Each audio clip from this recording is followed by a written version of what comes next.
Hello, this is Lois back with Disco Elysium, and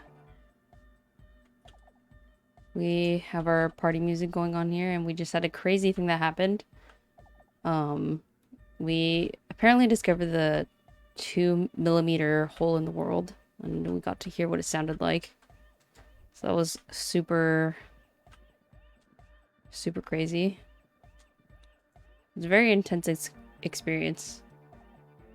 Um, but yeah, let's check out anything left in the church here, and then we will move on because actually it's 9 o'clock. I don't want to spend too much time here because I want to make sure I get to the apartments on time.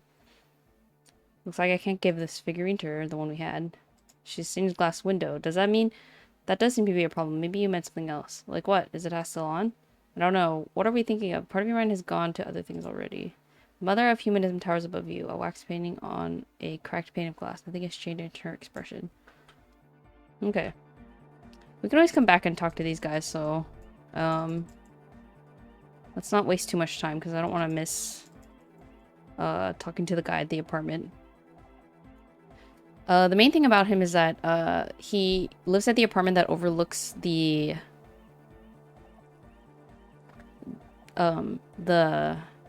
murder scene behind the whirling in rags. So he's an important person to question. We can probably take a map shortcut. So let's see. The waterfront. Yeah, so we need to go over here. Alright, so to get to the apartments, I think we go this way.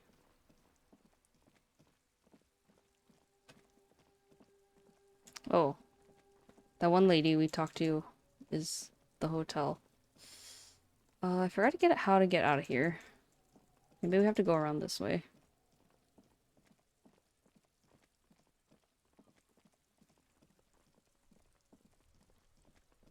Oh, we should also talk to the bookstore lady because we found her husband, so we need to let her know what happened.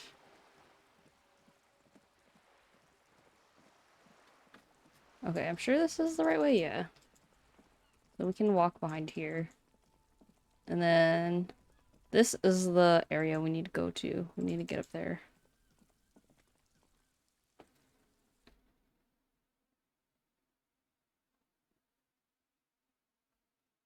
Okay, hopefully I can figure out how to get back there. Uh, is it this door?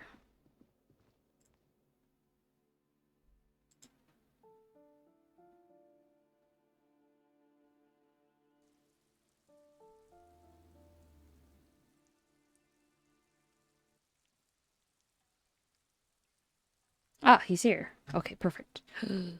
Well, I'm excited. Can I open this? Oh, I cannot. It's just a box. Alright. Uh, is this openable? Let's check. Okay, it is locked, but now we have our multi-tool. Let's put that in our hand instead of a... Oh. What about this door? Oh, it's locked. Okay. My multi-tool does not work on locked doors. Anyways, let's talk to this guy. Gendarmerie, you found me. The smoker on the balcony. The young man on the balcony gives you a bright smile before taking another drag from his cigarette. It feels like a Friday. He seems to be in a good mood tonight. And his shirt is still unbuttoned. We found a key hidden under a stone. Was it yours? It was mine. My friends use it from time to time to visit me. As he looks at you, something sparkles in his eyes. So tell me, are you here to make things right again? That's what I'm aiming for. Honestly, I'm just trying not to screw anything up. I'm not gonna make things right, I'm gonna make them spectacular. I mean, I guess that's what I'm aiming for. Beautiful, he says again. A nearby street lamp casts shadows on his chin, drawing out the slender cheekbones. I have some good news for you. My Sunday friend is visiting me tonight. I told him about you and he'd like to say hello. Step in. He's already waiting. He nods towards door number 28. Is it Friday tonight? It feels like Friday. Why would I want to meet your friend? Trust me. You do. Is it Friday? It does feel like the end of the week. It's so magical. The white falling against the black. Very well, I'll talk to him. But first I want to talk to you. I have That's lots of nice, but questions. I don't have anything to tell you. It's my friend you're looking for, not me. Okay. He takes another drag of his unfiltered cigarette and looks around. It's getting dark, and the neighboring windows have lit up one by one. Downstairs, a cat crosses the yard, disappearing into the bush. Besides, I've got to run. Something tells you you're never going to talk to an individual this cool or mysterious ever again. Run where? To the city. It's a beautiful night. He gestures idly towards the distant motorways. A man on high heels stumbles out of a basement club, music blasting over the entire district. It's chilly, and as the chemicals hit his nervous system, 1,000 shivers rippled through his body. Only if you promise that we'll talk again, it's important. I mean, what's important? Something flutters in the corner of Lieutenant's mouth as you're saying those words. We'll talk. The smoker, Just not tonight. the smoker assures you, brushing his hand through his hair. Take care, alright? Okay. I think I might have sent him the wrong message there, but oh well. There's something so different about him that I can't put my finger on him. I mean, I don't know. Different, of course. His shirt. Why is his shirt always unbuttoned? He's such a good listener. I like talking to him. There's something so mysterious about the way he talks and moves. He smells good. Why on earth does he smell good? That's weird. His shirt. The lieutenant squints his eyes, trying to hold back laughter. His shirt. His shirt. No, I don't know why his shirt is always unbuttoned. His mouth tightens, as though he's trying to hold something back. What's so funny? He's barely holding it together. It's all he can do to keep from bursting out in laughter. What's so funny? Come on, detective, let's go. We've got a potential witness to interview. His Sunday friend, remember? He nods at the apartment door before you. Okay. Interview the Sunday friend. You finally meet up with the mysterious smoker on the balcony. He said the one you really want to talk to is this friend. This friend is waiting for you inside in apartment number 28. Go and meet him right now. He won't be there later. Alright, we have another skill point. So we could put it in here, or we could put it into the thought cabinet. We have the Koldo Mamadakwa thought going on. I could open this up for future ones. The Precarious World seems kind of interesting. Wasteland of Reality sounds interesting too. I mean, this has to do with our alcoholism. Empathy -2.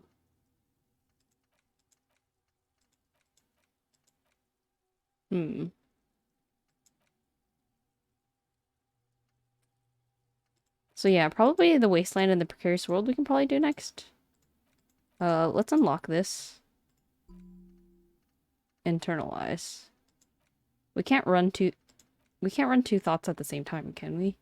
I don't remember.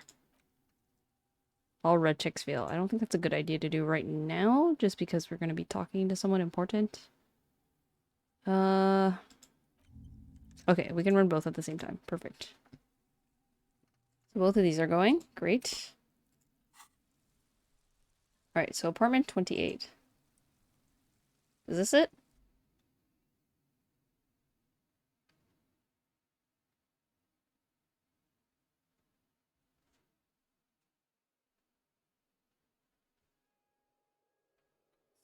I guess it is.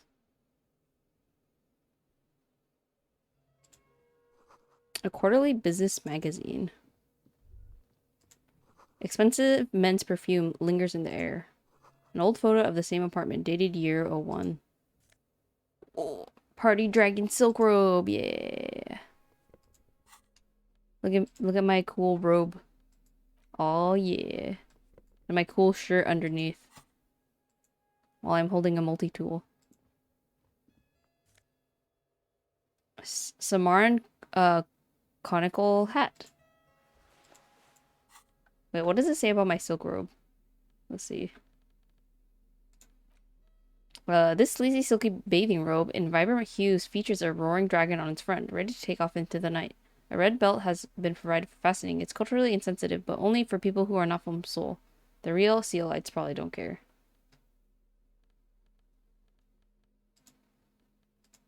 Interesting. Scented scarf. Wait, when did I get this? Physical instrument. Shivers. We don't need more shivers. Tawny cone hat has been... Looks like a beacon of Sumerian wisdom. Its straw sticking up like antennas. Thank goodness you can't really see people's reactions when they see you strolling around in this incredibly insensitive headpiece. An exquisite canopy bed made of metal. Let's see what else is in. Dishes soaked up in a pot. The kitchen. An empty ashtray. Flyers for underground parties. Dates for open lectures at a local university. Interesting. Buckets of paint on a layer of old newspapers. Alright, let's talk to this guy. You have acquired the robe. Keep it, officer. It looks good on you. Oh, he noticed my clothes. His hands are clean and well manicured. This is a man who knows the importance of appearances. My name is Charles Vildrouin, and I am an official with the coalition government. I work for the Institute of Price Stabilité on assignment from Sur-la-Clé. Okay. I heard you talking to my friend outside. Very good. Super. I am here to assist you in any way possible. Ask me about the hanging. With the coalition government. No, first ask an innocuous personal question to get the interview off on the right foot. Yeah. Let's F with him. Who does he think he is? Assisting you. Before we go on, I absolutely have to inquire about this wonderful canopy. Before we get to that, tell me where you got this beautiful silk robe from? We'll get to that, right? If you tell me the story behind the black Sumerian hat. Get down to business. Oh, we got it from an atelier in the East Delta Commerce Center. Personally, I think it's a little culturally insensitive, but the material is great. Sadly, the shop is now out of business. That's really all I can tell you about it. He forms a little rooftop with his fingers. Cold air sweeps it from the balcony. What was that? You were supposed to F with him, not compliment the decor. The lieutenant takes out his notebook and nods you to proceed. You actually witnessed the lynching. I'm sorry to say I did, officer. The man gives a solemn nod. This is just the break we've been looking for. Easy, detective. No need to jump to conclusions. He eyes the spectacled man near the window who smiles and spreads his hands. Is it because you did it? Because I did it? The man scoffs. He's clearly not the man accustomed to being spoken in that manner, let alone being accused of murder. My apologies. What did you see? Officer, it's very difficult to describe what I saw that night. It was so surreal to me, like in a play. Okay. Hold on 1 second. I need to check my volume things because I don't know if it's the game volume is loud enough. 1 second. Okay. Sorry about that. What do you mean, like in a play? It was just so strange. I could barely comprehend what was happening. I was on the balcony when it happened, getting some fresh air. I remember that first they came in, carrying what looked like a body. And then I saw all the surrounding windows go dead, one by one. That's when I understood. I should not be seeing this. Sounds like the victim was unconscious, or at least incapacitated. Interesting. Who are they? Can you describe them? I couldn't see their faces well, and there were quite a few of them. But they were very loud and very Martinez. He pauses, looking for the right wording. Let's just say that the laboring classes can get rather expressive with their profanities. How many of them? I couldn't tell you exactly. Less than 10. Maybe 8? The lieutenant sends you a sharp look at the mention of that number. Were any of them huge? That's a giant you're describing. No, they were all quite human, as far as I could tell. What happened next? I went back inside. Yes, back inside. Keep her safe from the killing. Were you able to see anything from inside? Officer, the yard was pitch black. There was nothing to see, but I could still hear their voices.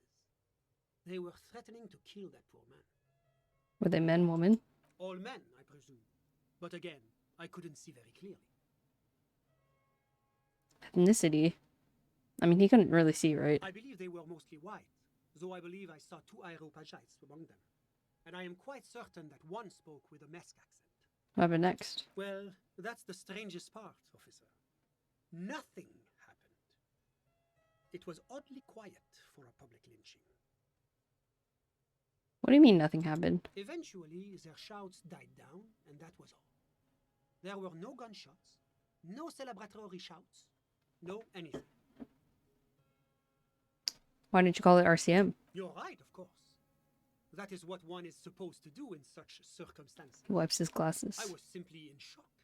I'm afraid I don't have anything else to add. About what time was all this happening, approximately? All I can say is that it was late. So let me get this straight. You didn't actually witness the hanging itself, did you? No, I didn't see the corpse until the following day. Mm. It seems this wasn't the break you were hoping for. I think we have everything we need. Thank you for talking to us, Mr. Villedroit. Of course, anything I can do to assist the RCM.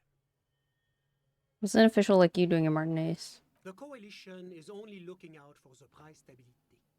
Inflation is a killer, like a heart disease blocking the normal circulation of the economy. It must be controlled.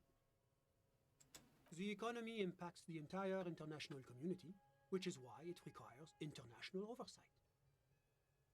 What are you doing here? Well, I'm renovating it. It is an interesting project. The building used to be a 12-story skyscraper before the cannons took the top 4 stories off. This, of course, happened when the coalition forces landed here. You could say I'm undoing some of the material damage the international community caused when we arrived here. So you're some kind of a bureaucrat? Yes, as I said before, I am a commissioner from Sur-la-Clé working for the Institute of Price Stability. This is one of the main projects of the Moral Inter. He glances at his watch. What is this international community? La Communauté Internationale is what Revacholians colloquially call the coalition. In other words, the nations that stopped the disaster of the revolution. It is the most important thing. That doesn't tell me anything. It's the central goal of any sound monetary policy. Maintaining the price stability is essential to maintaining high levels of economic activity, which is essential for maintaining high levels of employment, which is essential for maintaining the social stability. Basically, it makes sure the price of bread doesn't change. Précisément. Too much inflation, bread becomes too expensive. Too much deflation, it becomes too cheap for bakers to produce. That's why the Institute of Price Stability works to keep inflation just below 2%.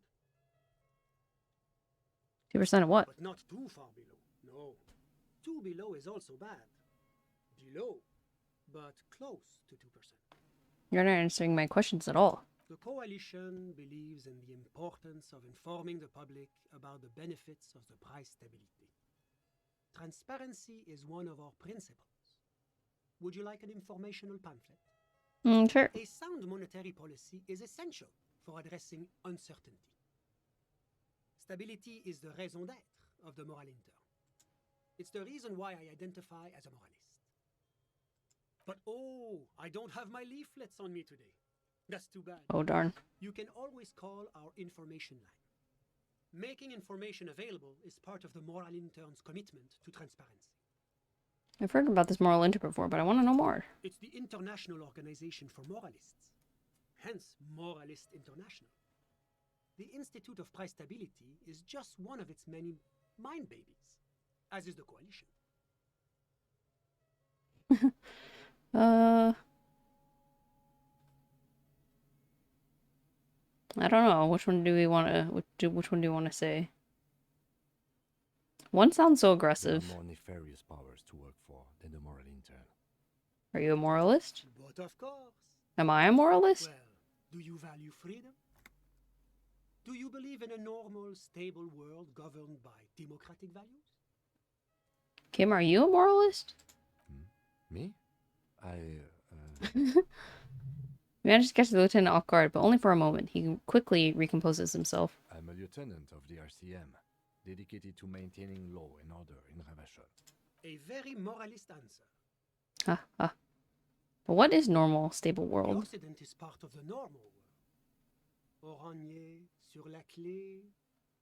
Martinez doesn't seem very normal or stable to me. Martinez? No. Martinez is something else. What about the rest of Revachol? Is it part of the normal world? Rivachol is generally difficult.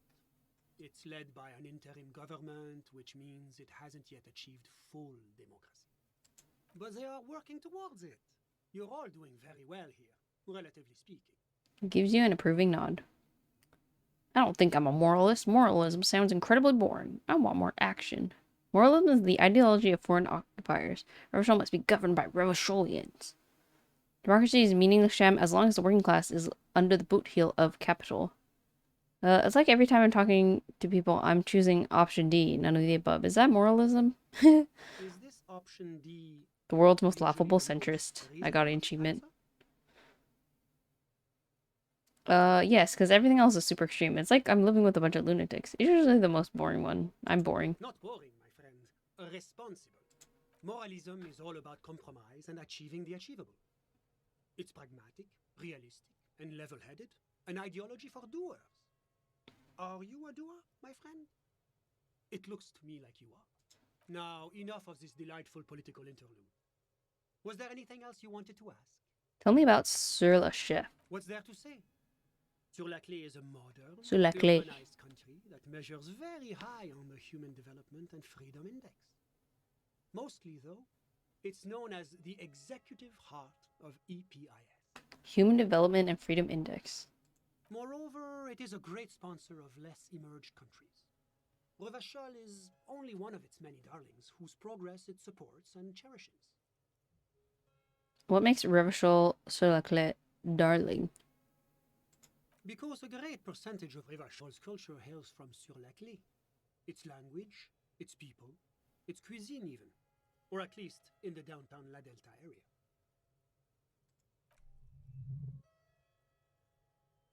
Jamrock and other parts of the international zone have been mercifully spared for Sur la Clé's love for meatballs and mashed potatoes.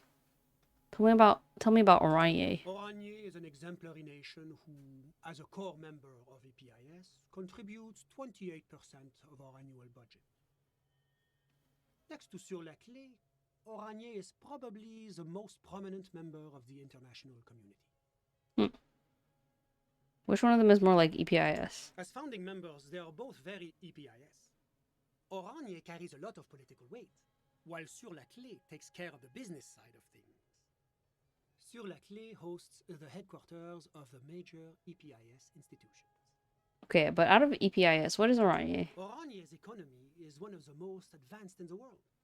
It has successfully transitioned from heavy industry to advanced services and generally acts as an engine for sustainable change in the international community. Can't you just talk like a normal person? About what? About Oranje, just tell me what it's like there. Oh, it's very urban and very well organized. Their streets are clean, their horse cars run on time, the people are polite and efficient. Like I said, they are an example for less emerged nations to follow. Okay, let's talk about Whatever something you else. wish, officer. Can you tell me about your friend? Ah, my friend. My friend is a good young man. His family immigrated here from Kedra, and life has not been easy for him. But he understands the importance of education. He has taken his future into his own hands, and that's all that matters. What's Kedra? Kedra is a candidate member of APIS. But, between you and me, their potential membership is a more contentious issue. What do you mean? It's never going to happen.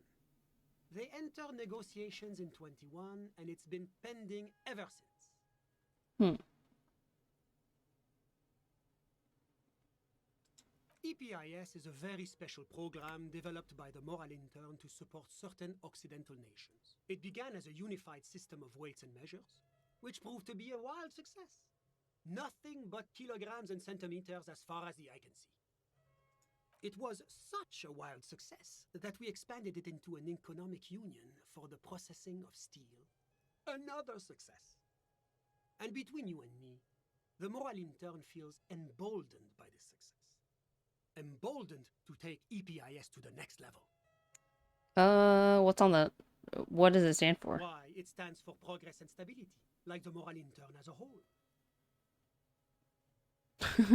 What do the letters stand for? It's been such a wild, extraordinary success thus far. We are very excited to take it to the next level. You don't even hear the words I'm saying, do you? A supranational political alliance. Oh my goodness. The United States of Occident. Is it going to be like this place here? You mean Revachol? No, it's going to have transparent democracy. Is Revachol going to be a part of EPIS? It's one day going to be a candidate member of EPIS, sure. Didn't you say that a candidate members never become real members? No, candidate members do become members.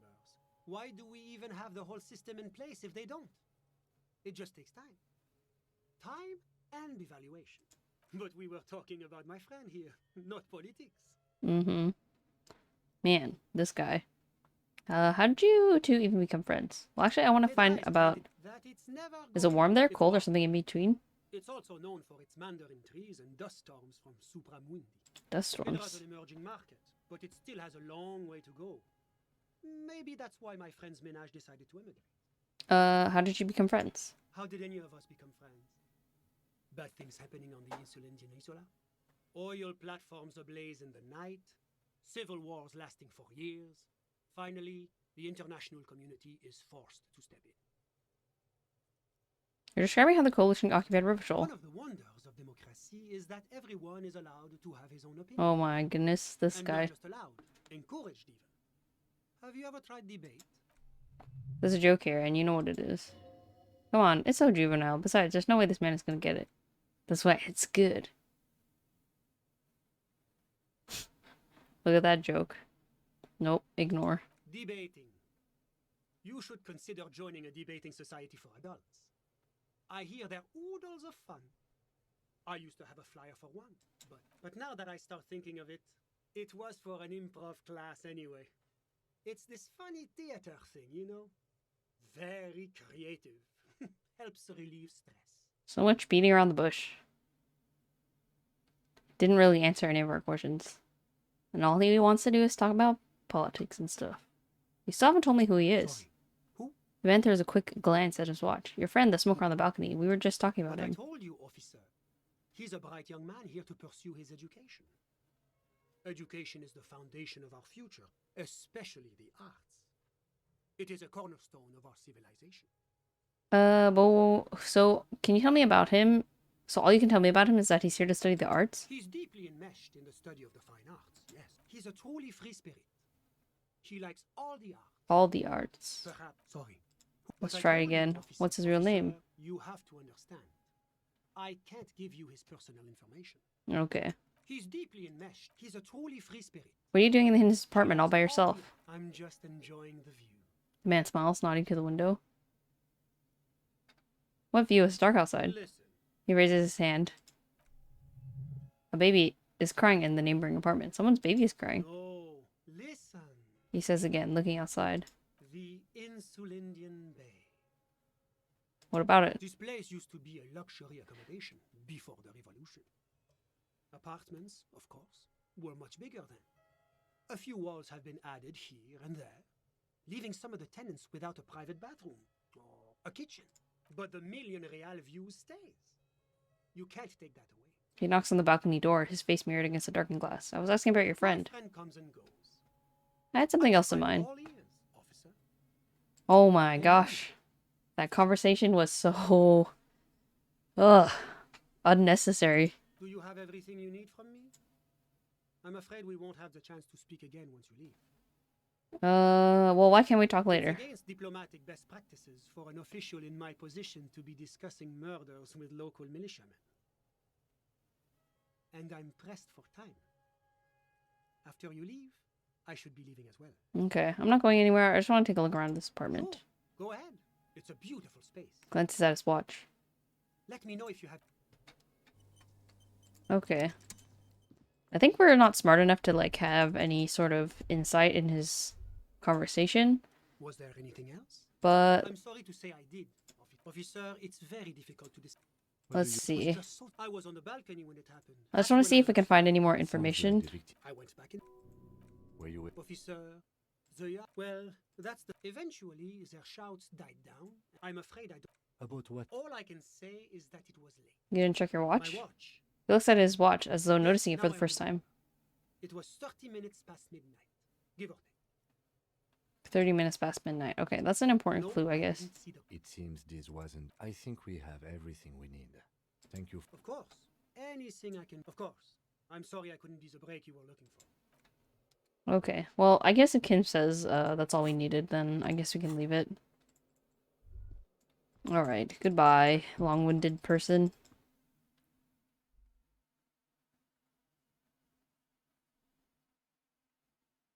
Man, what a headache.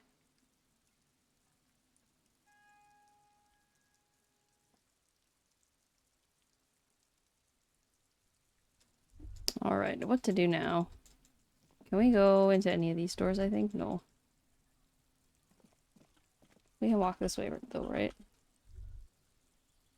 Oh, we can't walk over here. Guess it's the end. Okay, let's see what else we need to do. It is late, so we might not have a lot of things left to do during the day. Ooh, let's see if we can... Okay, so we need to call the library tomorrow. That's one thing we need to do. So we can take this stuff for Degart, and then we can give the guy, the drunk guy, his jacket. So let me go back to the fisherman shacks. Oh, looks like we can't... fast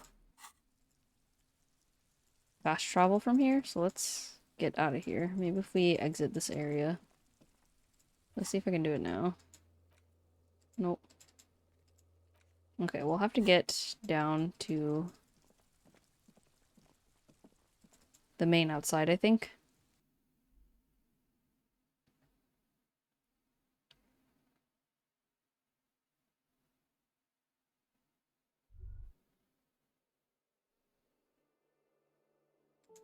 How unhelpful that was. We got a little bit of information from him, but I think we knew most of that stuff already. And his reaction that he said how they weren't like celebratory when the hanging happened kind of fits the information we found when we found the bullet, that he was killed before they brought him to the site. Okay, not here yet. How can we get out of here?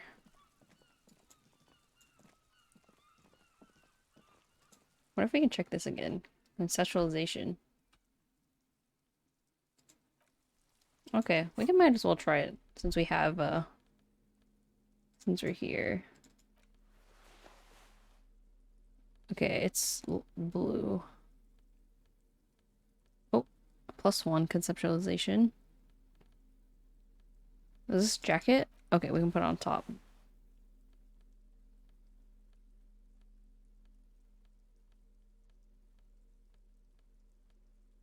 Logic.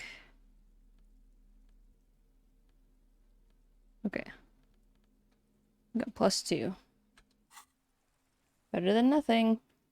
8%! Oh, we rolled kind of high though. Just a Why wall. must we stop to look at this wall every time we pass by? Well, why not, Kim, huh? Oop, wrong button. Oh, I can't fast travel yet? Why? Why is it not working? Let me put this away. Okay, so if we want to get to the... Oh, if the bookstore's still open, let's go talk to the lady. Hopefully it's still open.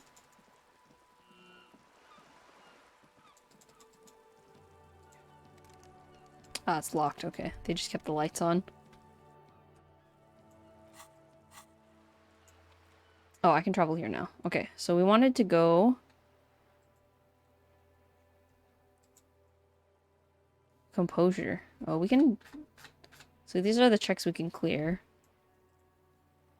Or we can try again, but... Yeah, anyways. So I want to give the drunk guy his jacket. Let's click on this. The store's closer today. Time to put the kids to sleep. That makes sense. The drunk guy should be to the left of here somewhere, I think.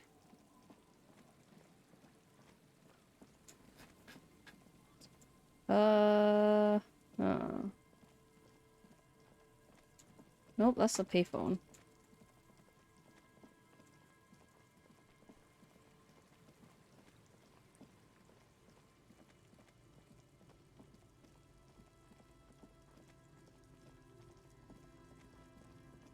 Ah, here they are.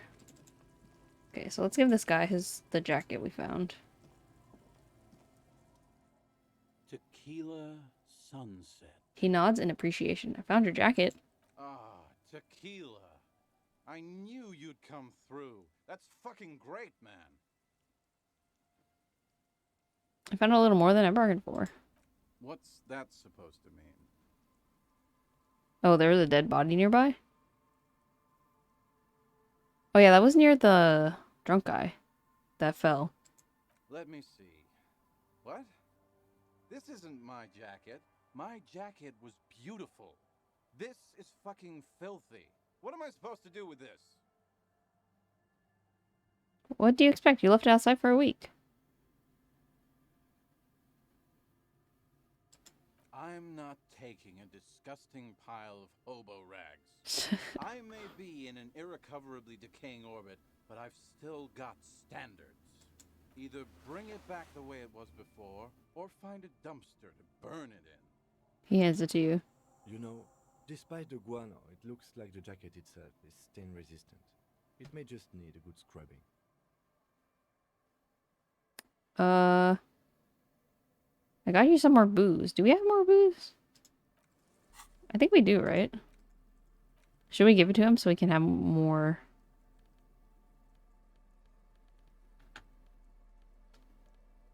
Oh, it's just the blue medicinal spirit, right? I feel like we need to save this for something.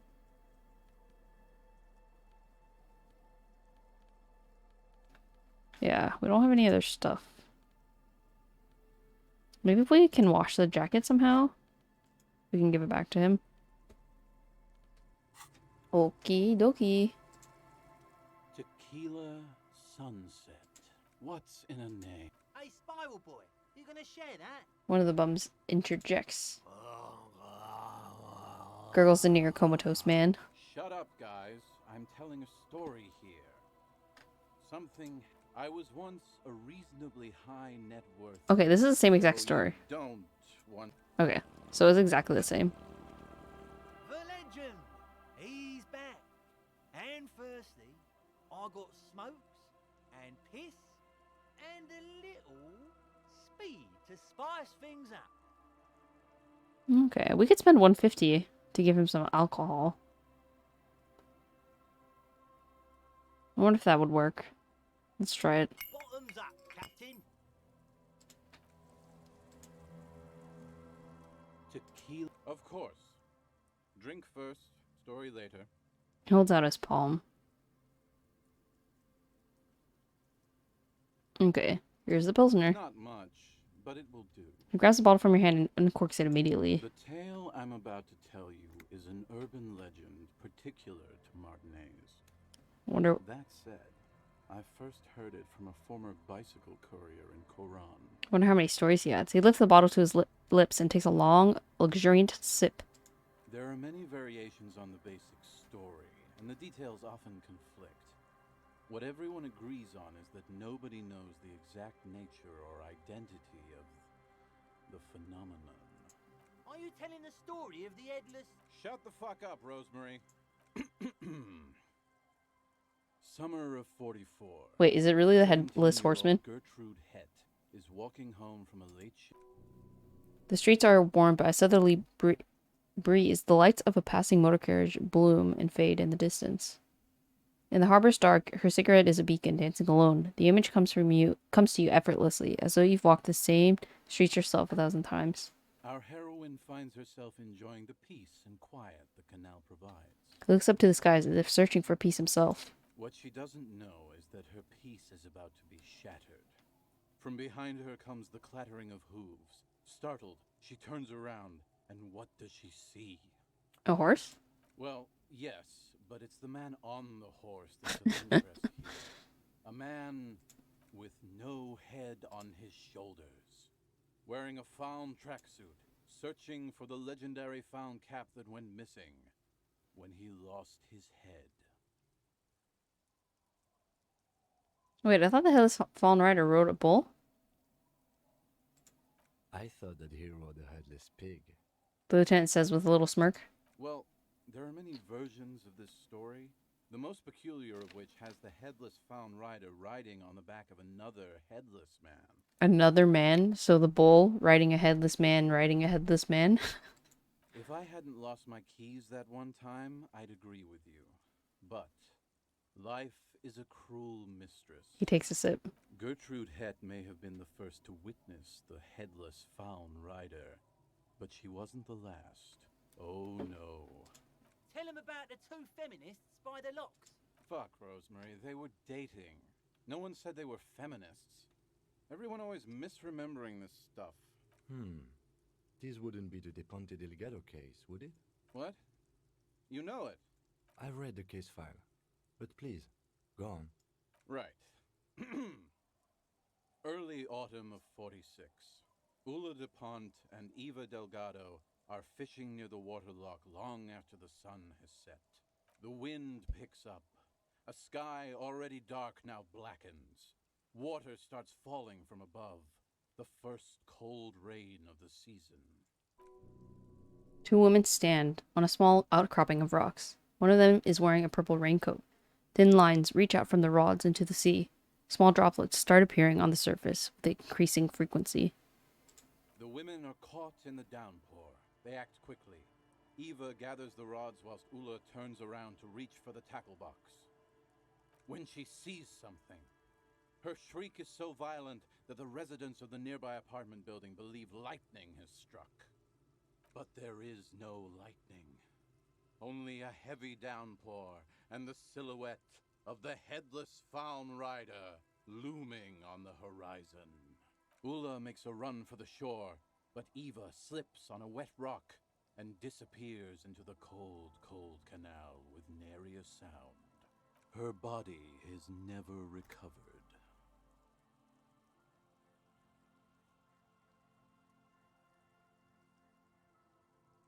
Word on the street is that she,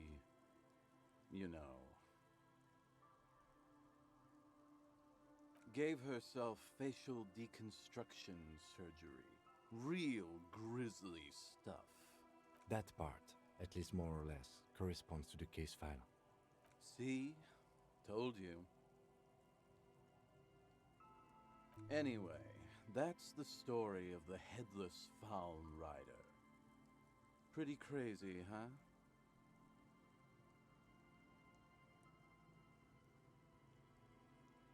Well, Tequila, that's part of the legend. No one knows for sure. There are a couple of possibilities, though. Some say he was an undercover cop who blew his cover and got beheaded by the vicious gang he had infiltrated. Now he rides, searching for his lost-found cap, plotting revenge. Others claim he was a professional jockey who veered off course during a steeplechase, ended up in somebody's backyard, and got decapitated by an exceptionally taut clothesline. Personally, I think he was just some guy who hanged himself from a really tall tree, and the fall was so violent that his head came clean off. Coincidentally, at that exact moment, a horse happened to pass under him, and his beheaded corpse mounted it, where it remains to this day. But then, no one really knows.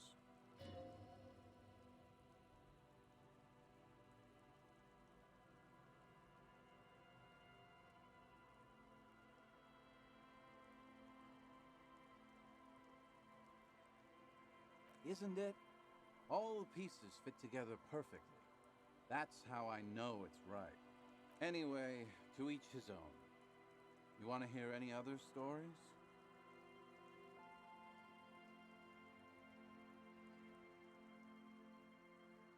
Yeah?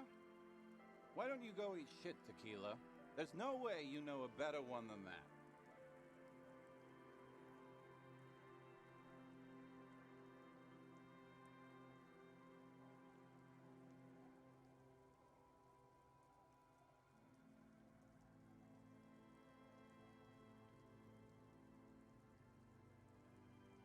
I have to admit, that's pretty high concept.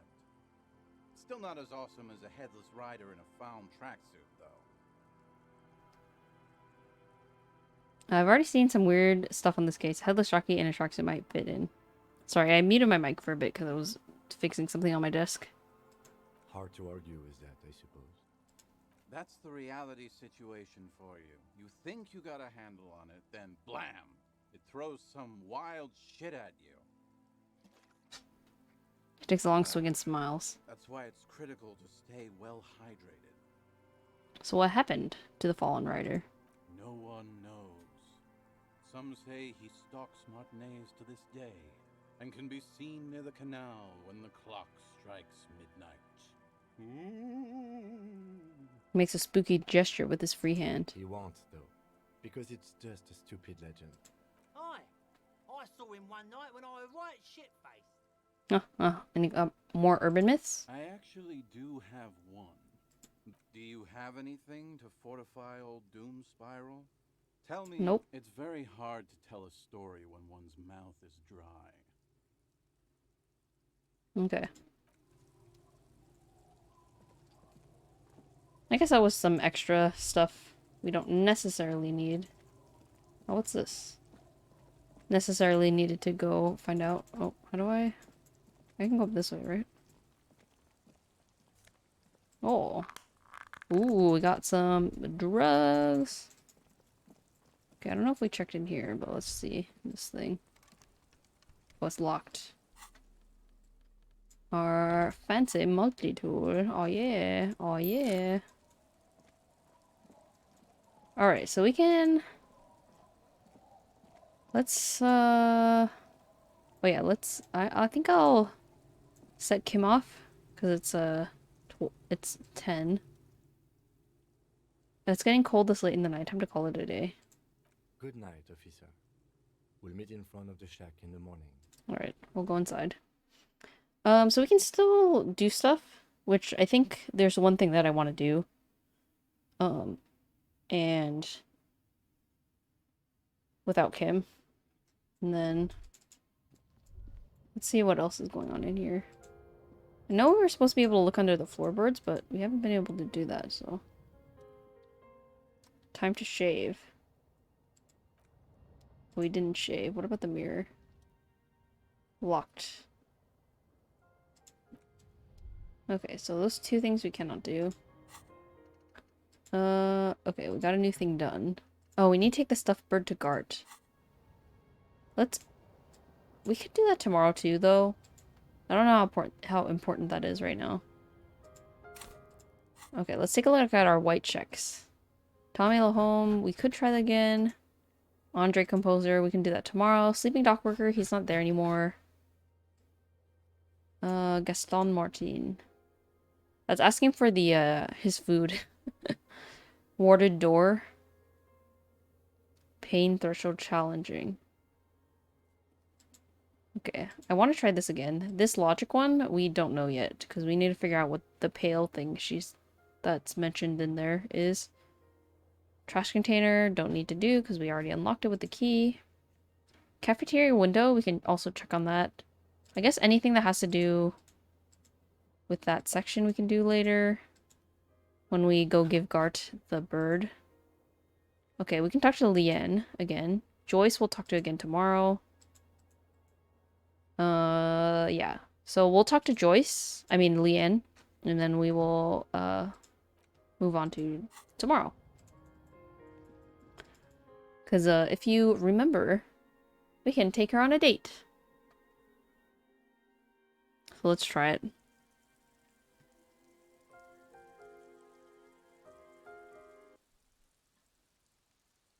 Although we we're supposed to find a quote-unquote good place for a date. So...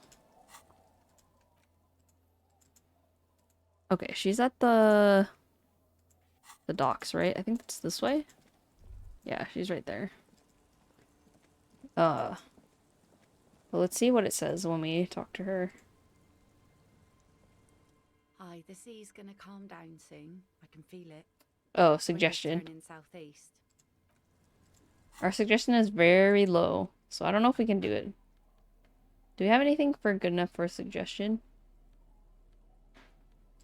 Oh, we have our naval coat.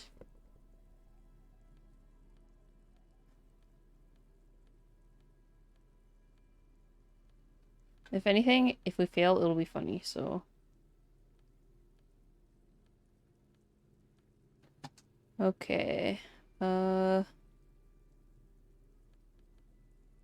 Suggestion. Something must be minusing from suggestion here somewhere. Ah. Take that off. Suggestion. Okay, we have +1. How low is it? Let's see. Hi, the sea's gonna calm down soon. 8%? Feel it. Darn. Oh yes, she does. You need to get your drink on. There's no other way for human beings to procreate. Not after 6,000 years of yeast cultivation-based mating rituals. Let's see, which is the most embarrassing? Oh, excuse me, sorry, I had a sneeze. I like you, but I'm afraid to be around you because you're a woman. I chose to be close to you. I want to be close to you, and there's but one way to intimacy. Since the dawn of mankind, Al Ghul has watched over the reprocreation of our species. Lay with me. Let's celebrate the Ghul. Alcohol makes closeness possible. Let's connect. All these sound so creepy. Okay. Where's this going? I need to be drunk. You do too. Please get drunk with me on a drunk date. Absurdly and pointedly phrased. She doesn't laugh. You can be quite funny, officer. Anyway, what did you want? She doesn't even understand you asked her out. Perhaps you're too sober to pull it off right now. Try again later. Okay, goodbye. It didn't work at all.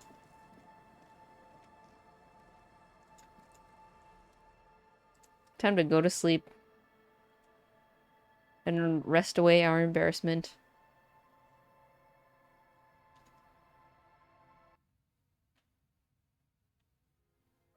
That yellow kid. Hello. Hello, auntie. That's funny.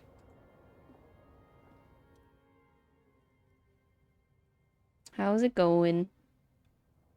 I'm just, doing a chill stream with a little bit of disco.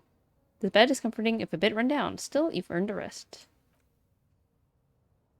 Did Uncle tell you what happened to him in Valorant? No, he didn't. What happened?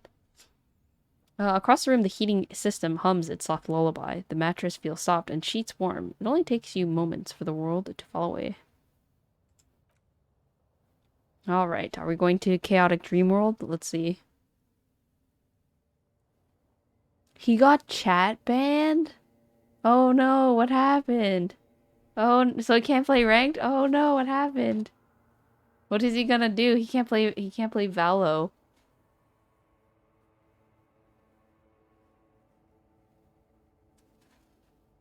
Oh, you weren't there to witness? Oh. I'll have to ask him about that. I wonder what happened. That's pretty funny, though. Maybe we can finally finish playing It Takes Two. Ha ha ha ha. Alright. Ancient Reptilian Brain. Thoughts, baby. Oh, I should have put... I can turn on the sound right now. This definitely calls for full voice acting. Oh, yeah. Okay, I'll read this part, though. A million little lights in the dark. You're one fine instrument, brother. All those faces, and all those names. All that laughter, and screaming, and scheming around. Every corner, and every street.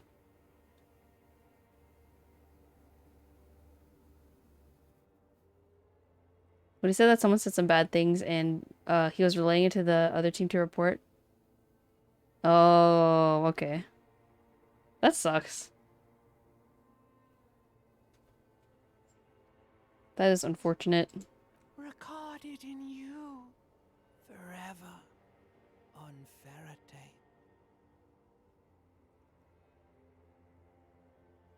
Spinning an eternity. He needed a vacation from Valorant? Oh, okay. Well, that's good at least. He can... It forces him to take a break, at least. On and on it goes, for untold hours. At the disco where you first asked her to dance. Rising, rising, above the dark curvature, the great wingspan of sleep, studded with stars. Behold, there are millions of them down there. The first time, the last time, the smoke in her mouth, the plotted flowers, the faces turning, changing. What is it? It's the world, Harry boy, and you're made of it. Every day you're out there, you make more of yourself from it. I'm afraid you can't be unmade now. You can never forget this shit. The colors, the voices. All stuck on loop, whirling, spitting out words and images. You're the son of the world again. Harrister, a ceaseless agent. Picking up litter and old newspapers. Collecting your little bubblegum wrappers and idiotic picture postcards. Meaningless, meaningless keepsakes. Reading your awful letters and recalling things, aren't you? The endless names of the world. An address book you are. The map of a city. That's right. I am an agent of the world. You'll go insane if you keep going like this. One more day, and you'll be in the loony bin. I just know you will. And for what, brother man? For the working class. For the money, baby. Solving your little crossword puzzles. Doing your tasks. Crossing names off lists.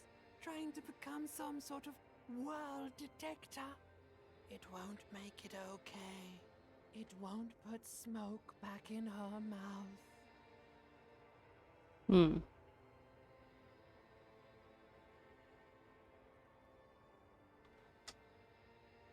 Forget politics. I'll never sleep if I keep on like this. Are you sure? You could be closing the door on a brilliant and special future for yourself. Alright, I've been boring and apolitical, so let's get political. I knew you couldn't resist. So now you're gonna change the world. Communism. But how? Let's do it. There he goes again. He's a real political animal, our Harry. He still doesn't see that it's the world that's changing him. He's got no idea what he's in for. Why? 'Cause only love can break your heart. Feel the pillow under your cheek. Beep, beep, beep. The alarm is ringing, Harry. The disco circus goes on and on. You barely slept 3 hours last night. You can do it. It's nothing. Do it for the city. Go. Do it for the wind. Open your eyes. Huh, that was actually kind of interesting. It didn't seem as, like, tragic or mentally draining as their previous nights that we had. So maybe we're, like, somewhat recovering, I guess. Mentally. Rise and shine, comrade. It's time to get to work. Oh no, here comes the communism. What's going on? Despite all the thinking you've been doing, only 0.0001% of communism has been built. It's too great a task to undertake alone. You're going to have to get organized. Alright, I just realized I should probably turn off the voice acting so I can read it. There we go. Just to save a bit of time. Uh-oh. Organization hasn't exactly been your strong suit, historically speaking. I thought the shack was nice and cozy as it is. Your level of personal upkeep is irrelevant. All that matters is your commitment to building the World Republic. You must seek out your revolutionary brothers and sisters. Find out how much communism they've built. Then, together, maybe you'll be able to build as much as 0.0002% of communism. But it won't be easy. Decades of persecution by coalition authorities have driven the remaining communists of Martinez underground. But I'm part of the coalition authorities. Have I been persecuting communists this whole time? Possibly. If you have been, it's only because you're a double agent, acting in furtherance of your long-term objectives. Regardless, what's past is past. You need to look forward to the work of building communism for all. Will they help me fire up Mazov's socialist sausage grinder? Just between us, you may want to lay off this grind of the bourgeois and stuff. It's a bit off-putting, even to fellow communists. How am I supposed to find them if they're hiding? Let your nose guide you, detective. My nose? Yes. Fortunately, communists are known to have a very distinct smell. Really? Really have no idea what they're talking about. There's no linkage between ideology and olfaction. What does communism smell like? Failure. Oh. Okay, but what does failure smell like? It's a smell you know all too well. Simultaneously repulsive and yet darkly appealing. Musty with a sharp tang, but also a remnant of lost sweetness. Like a rotting mango that's been swaddled in a coat from your grandfather's attic. That's gross. And for smelling, and what you're smelling, is your own body odor, of course. Nothing a shower and a change of clothes couldn't fix. People sometimes complain there are no real communists left in Martinez, but you can smell their presence. They're out there, waiting for you to join them. Okay, let's get organized. First, you have to locate the remaining communists in Martinez. When you get near someone with revolutionary potential, your nose will give you the signal to establish contact. Again, no, it won't. Any olfactory response you perceive will strictly be psychosomatic. Hang on, what will I do once I establish contact with my fellow communists? You'll discuss the monumental world historical task that lies before you. You'll engage in rigorous and spirited debates about Mazovian theory and practice, but mostly you'll probably complain about other communists. Isn't the last part kind of counterproductive? Not at all. Complaining about other communists is one of the most important parts of being a communist. Okay, sure, let's complain. Here we go. Wake, brave worker. 'Tis no time for bed. Fight till there's no slaves below and no masters overhead. Cool. I guess we just decided to become a communist. That's fine.